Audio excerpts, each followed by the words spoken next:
जरा कल्पना कीजिए कि आज के तकरीबन 50 वर्ष बाद हम मनुष्यों का जीवन कैसा होगा।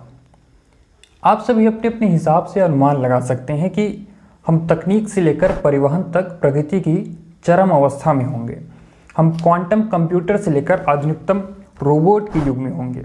एक ऐसा युग जहां सब कुछ एआई और आईओटी पर आधारित होगा। पर क्या आप यह कल्पना कर पा रहे हैं कि उस समय हमारे लिए सांस लेने लायक वायु कितनी शुद्ध होगी?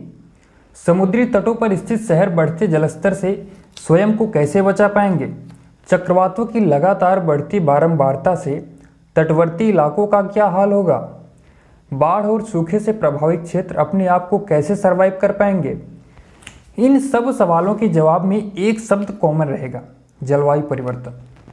धरतीवासियों के लिए एक ऐसी चिंता जिस पर यदि अब ध्यान न दिया गया तो आगे का जीवन हमारे लिए बेहद मुश्किल परिस्थितियों से गुजरने वाला है। दरअसल ये हम नहीं कह रहे हैं, यह विश्व की सर्वोच्च संस्था संयुक्त राष्ट्र के intergovernmental panel on climate change द्वारा जलवायु परिवर्तन को लेकर जारी climate change 2021 the physical science basis नामक रिपोर्ट की बातें हैं। इसे विश्व भर के 200 से अधिक वैज्ञानिकों ने मिलकर तैयार किया है। आज सौरभ की बात में इसी बात पर चर्चा करेंगे। दोस्तों जय हिंद। दोस्तों जय हिंद। नमस्कार। आप सबके सादर नमस्कार। दोस्तों जय हिंद। युवा हिंदुस्तानी पर मैं सौरभ प्रतापगढ़ी आप सभी का हार्दिक रूप से स्वागत और अभिनंदन करता हूँ। आपने कुछ दिनों पहले अमेरिका और कनाडा में भीषण गर्मी से जूझते हुए लोगों की वायरल तस्वीरें जरूर देखी होंगी। जबकि ये ऐसे रीजन है जहाँ पर तापमान 30 डिग्री सेल्सियस से ज़्यादा नहीं होता, पर इसके बावजूद यहाँ पर लोग 50 डिग्री तापमान को झेलने के लिए मजबूर हो गए थे। इसके अलावा चीन के हिन्नान प्रदेश में आई भयंकर बाढ़, ग्रीस, तुर्की, ऑस्ट्रेलिया, अमेरिका और ब्राज़ील के अमेजन के जंगलों में लगी भयावह आग और भारत के तटवर्ती इलाकों में आए चक्रवात, ये सभी न सिर्फ मानव सभ्यता में भय पैदा कर रहे हैं बल्कि ये चेतावनी भी देते हैं कि अब भी समय रहते यदि हम नहीं संभले तो आगे आने वाली पीढ़ियों के लिए स्वच्छ और स्वस्थ परिवेश नहीं दे पाएंगे। यूएन द्वारा जारी रिपोर्ट में बताया गया है कि जो मौसमी घटनाएं 100 साल में एक बार होती हैं, वही घटनाएं आगे आने वाले समय में वर्ष भर में एक बार होंगी। रिपोर्ट में यह भी बताया गया है कि वर्षा के पैटर्न में बहुत तेजी से बदलाव हो रहा है, जिस कारण कहीं पर बारिश बहुत ज़्यादा होने से बाढ़ की स्थिति उत्पन्न हो रही है तो कहीं पर सूखे जैसी स्थिति बन रही है। गर्मी बढ़ने से ग्लेशियरों की पिघलने की दर में और बढ़ोतरी हो रही है, जिससे पहाड़ों पर हिमखंडों के टूटने यानी कि एवलांच की घटना और समुद्रों के जलस्तर में बढ़ोतरी से तटवर्ती शहरों में त्रासदी की संभावनाएं निरंतर बढ़ती चली जा रही हैं।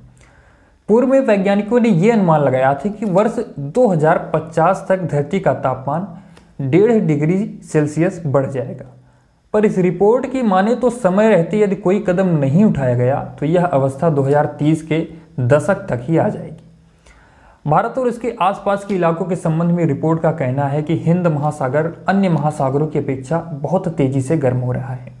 परिणाम स्वरूप 21वीं सदी के दौरान भारत में गर्म हवाएं, चक्रवात और बाढ़, सूखा, इन सभी में बढ़ोतरी होगी।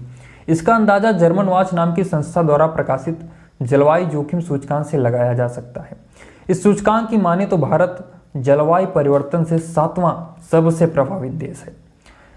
इस रिपोर्ट में इन सबसे बचने के लिए बताया गया है कि यदि कार्बन उत्सर्जन में हम कमी ला सकें तो इस तबाही से बच सकते हैं। कार्बन उत्सर्जन जिनमें ग्रीन हाउस गैसों का योगदान रहता है। दरअसल ग्रीन हाउस गैसें वो गैसें हैं जो वातावरण में व्याप्त होकर धरती को गर्म बनाए रखती हैं।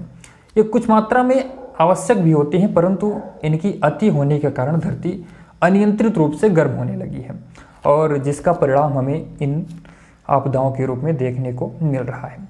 Carbon dioxide, methane, nitrous oxide, chlorofluorocarbon, ये सभी गैसें ही ग्रीन हाउस गैसें हैं जो कि खनन से, उद्योग से, पेट्रोल डीजल से चलने वाले वाहनों और हमारे आपके द्वारा प्रयोग में लाई जाने वाली जो रोज़मर्रा की चीज़ें हैं जैसे एसी, फ्रिज, परफ्यूम, इन सब से उत्सर्जित होती हैं, निकलती हैं।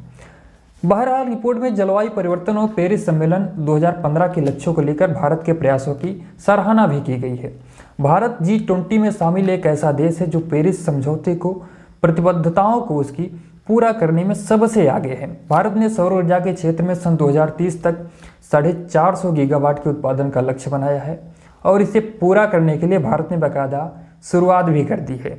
वो चाहे रीवा का बृहद सोलर प्लांट हो या फिर तेलंगाना में निर्माणाधीन एशिया का सबसे बड़ा सोलर प्लांट हो, दुनिया भर के देशों को एकजुट कर वैश्विक सौर गठबंधन बनाने की बात भी भारत ने ही शुरू की थी। पर क्या केवल भारत के प्रयासों से ही इस चुनौती से पार पाना संभव होगा?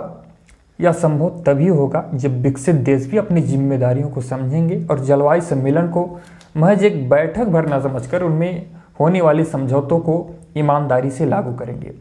पेट्रोल और डीजल पर निर्भरता कम करके इलेक्ट्रिक वाहनों को अगर बढ़ावा दिया जाए, नवीकरणीय ऊर्जा या ग्रीन एनर्जी के साधनों जैसे सौर ऊर्जा, हाइड्रो पावर यानी जल विद्युत और विंड एनर्जी, इन सबकी संभावनाओं को तलाश कर उसे बढ़ावा दिया जाए।